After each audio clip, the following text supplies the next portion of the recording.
Hey y'all, welcome to our channel. This video is about new owner advice and potential upgrades for Chinese ATVs.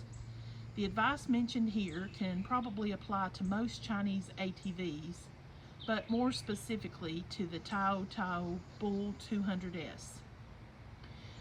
Several years ago, my husband purchased a cheap Chinese chainsaw, and he spent probably a little less than $100 on this thing. It lasted several seasons, and he cut a lot of firewood with it, and since then he's gone through several of these chainsaws and had decent luck. So we thought, why not research and just see if there's such a thing as Chinese ATVs? And luckily there was. After doing further research, we purchased a new 2024 Tao Tao Bull 200S a few months ago, and this is our first ATV. Now, one huge factor in all of this was that we really didn't want to spend thousands of dollars on a name brand ATV. We own several tracts of land and we're in a rural area, so we wanted something that we could use to keep an eye on our property, check our fences, just light duty usage, and maybe a bit of casual trail riding. To my understanding, Tao Tao has been making ATVs and bikes for several years and seemed to have a decent reputation. I heard and read somewhere that when they first came out, these Chinese machines were pretty bad. They were ultra cheap made and just basically junk. So as the years have gone by, they have supposedly made a lot of improvements. If you do the required maintenance and you treat them decent, they should give you decent service. That's what we've heard. So I guess we'll find out if that's true or not. You can buy Chinese ATVs, including the Taos, directly from dealers, but you can also order them online from various companies, which is what we did. If you purchase online, you need to know that more than likely your ATV is going to be shipped in a crate for you to assemble.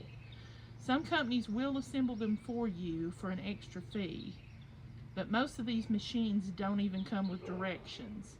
So you'll need to be somewhat mechanically inclined, or if not, you may want to pay the fee and just have it put together for you. My husband is actually a mechanic by trade, so he put ours together with relatively no issues. Also, something they don't always tell you is that when these are shipped from China, they don't come with the proper oils or fluids. All of the reservoirs are filled with what they call shipping or mineral oils. So once you get your machine put together, before you ever start it, you need to drain all the fluids and oils out of it and replace them with the proper motor and gear oils, and don't forget the brake fluid.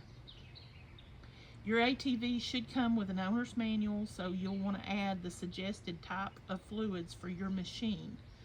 Now, one thing we didn't find in our manual was how much gear oil to use. It only stated the gear oil type. So after doing further research, we finally found out that you need to add 200 milliliters or cc's of an 80 weight 90 gear oil for the transmission. That is for the Tao Tao Bull 200S. So be sure to check your own owner's manual or do the necessary research for your brand and model. Another thing that most people do right off the bat is to replace the Chinese spark plug with an NGK or similar quality plug. Be sure to go over every nut, bolt, and screw to ensure that everything is tight and in working order. Some people advise even putting the Loctite or something like that on to help keep things from working their way loose. Now, my husband ran across several loose screws, so that's just something else to keep in mind. Also, get your grease gun out and grease your wheels, grease your fittings, and everything or anything that needs to be greased. There is a break-in period with these machines, and most will tell you it's probably around 20 hours. So during that time, you'll want to do several oil changes, and when you're riding, don't go above half throttle. Now, after the break-in period is over, you can resume regular riding, and then you'll want to do regular oil changes say every 20 to 30 hours or whatever your owner's manual suggests. As for upgrades, you may want to look into replacing your stock carburetor with an adjustable one, as well as changing to better quality filters.